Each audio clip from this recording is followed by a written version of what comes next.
Merhaba sayın öğrenciler.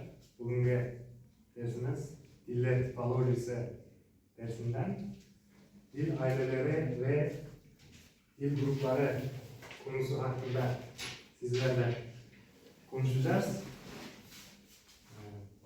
Dil aileleri hakkında biz bugünkü konumuz için 3 tane plan düzenledik. Birinci planımız dil aileleri hakkında, ikinci plan dil grupları, üçüncü ise dil çeşitliliği doğrusunda olacak. Yani bugünkü planımızda hafif olarak yaptık. Yapı ve diğer özellikler açısından yakından ilişkili bir grup dili dil ailesi denir. Diller, fonetik ve gramer yapıdan birbiriyle ilgili olan dillere dil ailesi denir. Mesela Özbek, Uygur, Kazak, Kırgız, Tatar, Başkurt, Azeri, Türk dilleri bir aile, yani Türk dil ailesine ait. İlgili dillerdeki benzerlik, yakınlık, kelime dağarcıkları, gramer yapıları ve konuşma sesleriyle ifade edilir. Burada haritada Türk dil ailesine ait olan ülkeler ve halklar hakkında bu yeşil renkte verilir. Yani Rus, Bulgar, Çek aileler var. Bu aileler Slavyan diller ailesine mensup, yani Slavyan diller ailesine tegishli. Bunlar birbirine çok yakın. Yani bir-biriga juda ham yaqin bo'lgan, o'xshash bo'lgan tillar hisoblanadi va bular bir til oilasi, ya'ni bir til guruhiga mansub tillar hisoblanadi.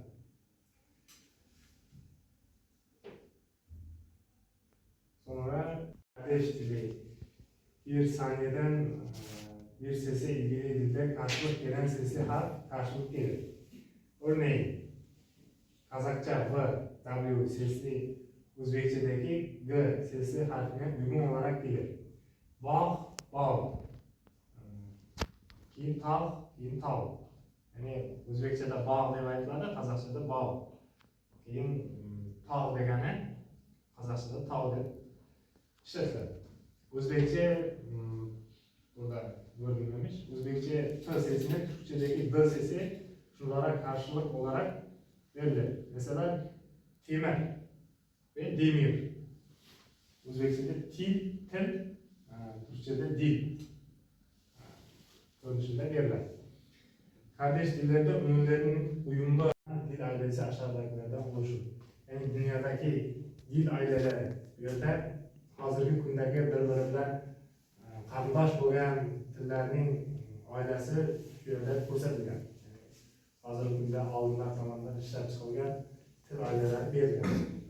8 tane, yani 8 dona qilib bo'lingan bo'limlarga. Ular Hind Avropa dillari, yani Hind Yevropa tillar oilasi, Ham Sam dil ailasi, yani Ham Sam tillar oilasi. So'ng Türk tillar oilasi, yani Turkiy tillar ailesi, Uyg'ur Fin dillaridan oluşan bir aile, yani Fin Uyg'ur tillar ailasi, Kafkas tillar ailasi, Kafkas tillar, Çin Tibet dil ailesi, yani Xitoy Tibet tillar ailesi, Dravid tillar ailesi, Dravid tillar, Indoneziya tillar ailasidir, Indoneziya tillar ailasidir. O'sha 8 ta oilaga bo'lingan va o'sha 8 ta oilaning ichida o'zining guruhlariga ajratib berilgan. Bu yerda asosiy 6 tasi berilgan. Altay, Ural, Afro-Asyatik, bu Hamsan diye görmüştür. Yani Hamsan tilleridir. Çin, Tibet, sonra diğerleri değilmiş.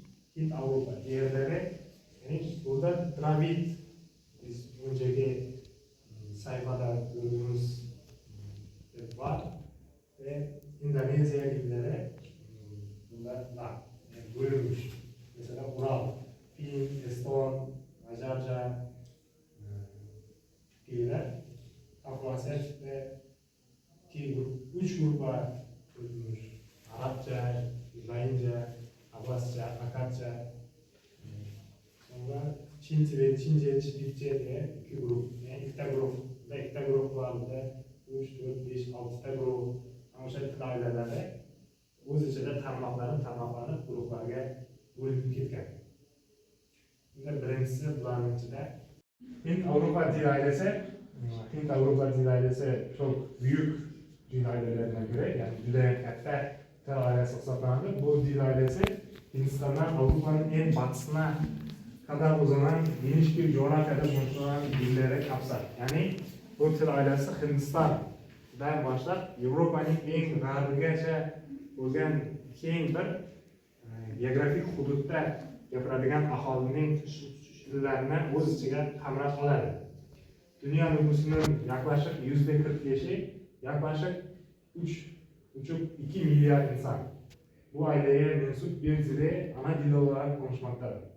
Yani dünya halkının tahminen 45%, 3,2 milyar insan bu aileye mensuplar tilde, ana dili sifatida gaplaşadi.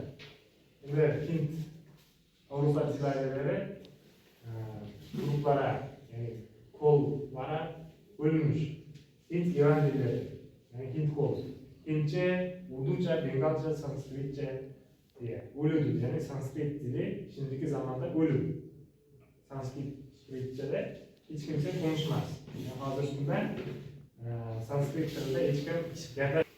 Fakat halk istemalda faydalanır. Yani halk bugünde tibbiyat alanında mediklarımız Latin tillerimiz o'sha tilning yozuvdan foydalanadi.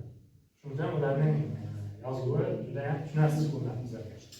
Mediklarning yozuvlari sal tushunarsiz. U o'lik tillar foydalanamiz. Tibbiyot alanida bo'lsa. Endi sanskrit tili ham shunday o'lik til. Bu tilda hech kim gaplashmaydi, lekin yozuvlardan foydalanish mumkin. Endi ikkinchi tarmoq Iran qo'li. Farsça, Peshtucha, Kurdcha, Tojikcha dillari. Yani bizning qo'shni mamlakat bo'lgan Tojikiston davlatidagi o'sha xalq ham tojiklar ham o'sha Yevropa tillar oilasiga mansub. Yani turkiy tillar oilasidan Iroq alohida. Turkiy tillar oilasiga biz o'zbek, qozoq, qoraqalpoq, qirg'iz o'sha tillar kirsa, endi tojik tili bu bizning oilamizga kirmas ekan, mansub emas. Sababi ular Yevropa tillar oilasiga kiritilgan. Ularning tillari biznikidan ancha farqli. Iron tillariga yaqin. Farscha, Peshtucha, Kurdcha, Tojikcha tillari o'rnatilmiş. Roman, Latin tillari, Fransuzcha, İspanyolca, İtalyanca, Portugizcha, Romancha. Yani bu yerda Fransuz, İspan, İtalyan, Portugal, Rim tillari berilgan. Sonra Slav tillari, Slagan tillari, Ruscha, Poloncha, Polyak, Chekcha, Bulgarcha, Sırpcha, Xorvatcha, Xorvat o'sha tillari Slagan tillar oilasiga mansub. Ular guruhi o'sha Yevropa tillar oilasiga tegishli. Sonra Kelt tillari var. Ular Irlandacha, İskoçcha, Galcha, keyin Helen, yani Yunan tili alohida bir guruh sifatida bo'lgan, zamonaviy Yunon tili. Kuzey Afrika'nın en baskın dil grubudur. Yani Orta Şark ve Janubiy Afrika'dagi en ko'p gaplashiladigan til guruhi hisoblanadi. Hem dini hem de tarixiy açıdan dünya medeniyeti üzerinde çok büyük bir etkiye sahiptir. Yani hem dini hem dünyevi jihatdan o'zining ta'sir doirasiga ega bo'lgan hududda hisoblanadi. 500 milyondan fazla insan bu aileye ait dilleri konuşuyor. Yani 500 milyondan fazla insan o'sha Afro-Asiyatik, yani sonra Türk dilleri, yani biz konuşan diller ailesine geldik. Doğu Avrupa'dan Sibirya'ya ve Çin'in içlerine kadar uzanan devasa bir coğrafyada. Yani Şarkı Avrupa'dan Sibir ve Xitoyning içlariga kadar girgan bir hududda joylashgan. Yani taxminan 200 milyondan ortiq inson gaplashadigan til. 200 milliondan bizdan o'sha 200 milliondan oilaning ichiga kiramiz.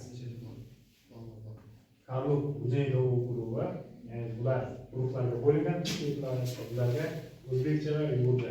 Ya'ni Karluk guruhiga o'zbek va uyg'ur tili mansub. O'zbek va uyg'ur tili bir-biriga juda ham yaqin. Biz o'ylaymiz, o'zbek va qoraqalpoq tili bir-biriga yaqindir, lekin aslida o'zbek va uyg'ur tili bir-biriga fonetik va morfologik jihatdan yaqin. Lekin uyg'ur tili arab gramatikasiga asoslangan. Ya'ni arab yozuvida yozadi, lekin gaplashganda muloqot qilgan paytda o'zbekcha so'zlar, o'zbekchaga o'xshash so'zlar juda ko'p ishlanadi. So'ng O'g'uz guruhi Turkiya turkchasi, Ozarbayjon turkchasi, turkmencha va gagauzcha.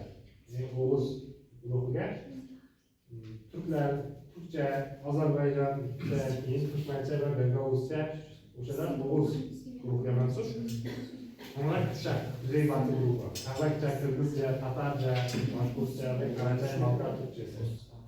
Yakutça, Tuva Türkçesi, Altay Türkçesi. Yani Yakut, Tuva, Altay. Bunlar mansub. Bunlar bizimle hazırda Rusya Federasyası'nda joylashgan halklar o'sha Yakut, Tuva, Altay tillarida gaplashadi. Argu grubu Halascha, İran'da konuşulan nadir bir lahja, ya'ni Eron mamlakatidagi Halaj tili ham bor, lekin juda ham kam ishlatiladi. Kam sonli aholi ishlatiladi. So'ng O'g'ur Bulgar guruhi Chuvashcha, ya'ni diğer Türk tillaridan en çok farqlashan bu. Ya'ni O'g'ur, Bolgar, Chuvash tili deb aytiladi. O'sha Chuvash tili boshqa Türk tillaridan eng ko'p farqlashgan guruhga mansub. Göz, su, yedi, yeni. Yani Özbekçe yangi berilgan. Shu ko'z, suv, yedi, yangi. Endi Türkçe, yani Türkiye'dagi Türk tiliga mansub xatlar göz, suv, yedi, yeni deb aytadi. Qozog'cha, ya'ni Qozog'chada ko'z deganimiz ko'z deb aytiladi. Suv deganimiz suv, yedi deganimiz yedi, yangi deganimiz yangi işletiler ekan. Azerbaycan Türkçesi biraz farklı, fakat ciddi kelimesinde fark var. Yetti kadar tarafsız olsaydı, faganları bu Türkçe'den siyasi bakın. Yani Azerbaycan tili Türk tiline bir de yakın türlerden bahsediyor. Finger, Fin-Ugor dilleri. Fin-Ugor dilleri Ural dil ailesinin bir kolu. Yani Fin-Ugor dilleri Ural til ailesinden bir grubu hisoblanadi. Bu til guruhi asosan ikki buyuk guruh, ikkita katta guruhga bo'linadi. Birinchi fin kolu, Fince, Finlandiyaning resmiy tili, Estoncha, Estoniyaning resmiy tili, Laponcha Sami tilleri, ya'ni Sami tilleri, Skandinaviyaning kuzeyinde yaşayan Samilar tarafından konuşulur. Yani Estoniya ve Finlandiyadagi aholi gaplashadigan til o'sha fin-ugor tillarining bir mansub. O'sha qisqacha fin-ugor tillari bo'yicha shu. Bu yerda xaritasi berilgan Finlandiya va Estoniya hozirgi o'sha fin-ugor tiliga mansub bo'lgan aholi gaplashadigan joylarning xaritalari ko'rsatib o'tilgan. Kavkaz tillari bölgenin yerli halkları tarafından konuşulan ve başka hiçbir ailesiyle doğrudan akrabalığı kanıtlanmamış diller topluluğudur. Yani Kafkas diller, Nabokov hududda joylashgan bo'lib, boshqa joylardagi xalqlardan hech qanday qarindoshligi mavjud bo'lmagan tillar hisoblanadi. 3 guruhga bo'linishib, ular Güney Kafkas tilleri, Gurjuce birincisi, yani Gurjuce tili, sonra Lazca, Spanca tilleri var.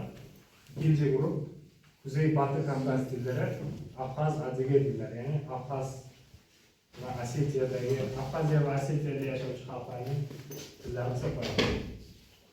Üçüncü grup Kuzeydoğu Kafkas tilleri, Hazar Denizi kıyıları ve Dağistan bölgesinde yollamış. Yani Çeçen, İnguş, Avar, Lezgi, Dargin ve Laksa tilleri var. Yani bunlar Çeçen, İnguş, Avar tili, Balçılar'da birazlar Avar tili. O'sha tillarda muloqot qilishlar Kafkas til ayrı kısmında yaklaşık 1,5-4 milyar insan tarafından konuşulmaktadır. Yani 4 milyar insanlar Çin Tibet, yani Xitoy Tibet ailesiga mansub tillarda muloqot qiladi. Haykasi berilgan. Xitoy Tibet aholisi eng ko'p mamlakatlardan biri. Xitoy